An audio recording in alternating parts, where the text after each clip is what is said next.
আমার দেশে বাইবেল পড়বা কাইকি মনা করুছন্তি? দুনিয়ার বই তো পড়ুছ, খরাপ খরাপ বই মিশা পড়ুছ, কাইকি বাইবেল পড়বা মনা করুছন্তি বলি করি যদি এ বাইবেল পড়ি দেব বলে আকেরি ভুকুয়া বনে হব নাই নি। যে থরে বাইবেল পড়িব তাকে ভুকুয়া বনে হব আমি পড়িছু, আমি পড়িছু।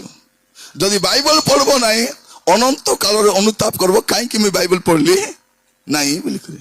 নহলে ডক্টর হেবা পাই গাদা গাদা বই পড়ুছ, ইঞ্জিনিয়ার হেবা পাই পড়ুছ, হ্যাঁ ওকিল মান তো গদা গদা বই পড়ুছ, আইএস হেবা পাই গদা বই পড়ুছ, মাস্টার হেবা পাই গদা গদা বই পড়ুছ, পড়ুছ কি নাই? কেজি রু পিজি যায় কেতে কেতে বই, সে বই ভই ভই পিলা আমার আটা বাংটা হয়ে গলা। সেতকি বই ভই ভই বুলিছন্তি, কিন্তু বাইবেল কাইকি মনা করুছন্তি যে তাଙ୍କୁ জনা যদি বাইবেল মানে পড়ি দেবে এমানকু ভোকুয়া বনে হব নাই, বনে হব নাই। তো প্রিয় ভাই ভনী মানে যিশু কিଏ? সে সমস্ত জগতর সমস্ত মানব জাতির সে ত্রাণকর্তা অটন্তি। এইটা বাইবেল কুহে, এটা বাইবেল কুহে। যদি আপনার দেখবে তিতস পুস্তক দেখন্তু তার 2 পর্ব, তিতস তার 2 পর্ব যদি দেখবে সেটি বি লেখা যাଉଛି। তিতস তার 2 পর্ব 11 পদ।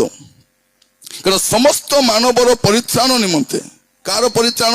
কেবল খ্রিস্টান মানকর নুহে, কেবল জিহুদী মানকর নুহে, সমস্ত মানবর পরিত্রাণ নিমন্তে ঈশ্বরক অনুগ্রহ প্রকাশিত হই